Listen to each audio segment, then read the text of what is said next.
Hello hi എല്ലാവർക്കും നമസ്കാരം. അപ്പോൾ എൻ്റെ വീട്ടിൽ എന്ത് കറി വെച്ചാലും നമ്മൾ സാധാരണ എല്ലാവർക്കും വെക്കുന്ന പോലെ ഒരു കറി വെച്ചാൽ വേറൊരു കറി ഒട്ടും സ്പൈസ് ഇല്ലാത്ത ഒരു കറി ഉണ്ടാക്കണം കേട്ടോ. കാരണം മോളെന്ന് പറയുന്നത് സീറോ സ്പൈസാണ്. അപ്പോൾ അതുകൊണ്ട് തന്നെ അവൾക്ക് വേണ്ടിയിട്ട് ഒരു തരി മുളക് പൊടി പോലും യൂസ് ചെയ്യാത്ത അല്ലെങ്കിൽ പച്ചമുളക് ഒന്നും തന്നെ ഇടാത്ത ഒരു കറിയും കൂടെ ഉണ്ടാക്കിയേ പറ്റുള്ളൂ.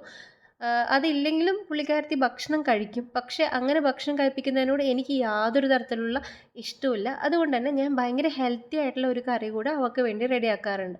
അപ്പോൾ ഇന്ന് എടുത്തിരിക്കുന്നത് കുറച്ച് മുളപ്പിച്ച കടല, അതുപോലെ തന്നെ ഒരു പൊട്ടാറ്റോ, പിന്നെ ഒരു ഓനിയൻ, പിന്നെ ഒരു ടൊമാറ്റോ, ഇത്രയുമാണ് എടുത്തിരിക്കുന്നത് കേട്ടോ.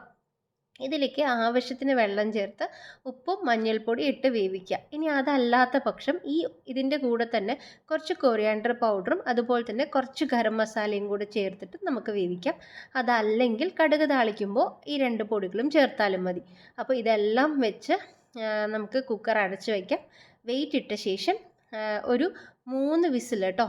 3 വിസിൽ കഴിഞ്ഞിട്ട്, അല്ലെങ്കിൽ 3, 4, 5 വിസിൽ, കാരണം കടലയുടെ വേവിനനുസരിച്ചാണ്. ഞാനൊരു 3 വിസിൽ കഴിഞ്ഞ് ഒരു 5 മിനിറ്റ് സിമ്മിലും കൂടി ഇട്ട് വെച്ചിട്ടുണ്ടായിരുന്നു.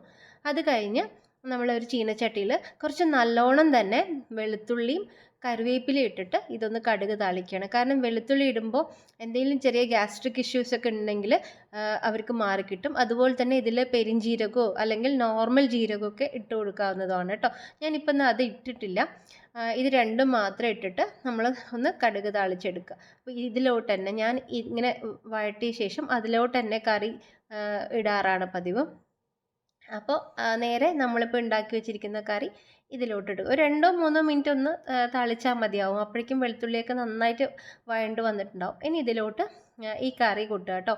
ഇപ്പോൾ ഒട്ടും കാണാൻ പറ്റുന്നില്ല അല്ലേ, ഈ ആവിയൊക്കെ മൊബൈലിലോട്ട് അടിച്ചിട്ടാണ്. അപ്പോൾ അത്യാവശ്യത്തിന് വെള്ളമുണ്ട്. കാരണം ഈ ഒരു വെള്ളം മതി. ഒട്ടും വെള്ളമില്ലെങ്കിലും കുഴപ്പമില്ല. ഈ ഒരു വെള്ളത്തിലാണ് ഞാൻ പ്രിഫർ ചെയ്യുന്നത്. അപ്പോൾ അത്രയേ ഉള്ളൂ ഇന്നത്തെ വീഡിയോ. വീഡിയോ എല്ലാവർക്കും ഇഷ്ടമായി എന്ന് വിചാരിക്കുന്നു. അപ്പോൾ താങ്ക് യു, ബൈ.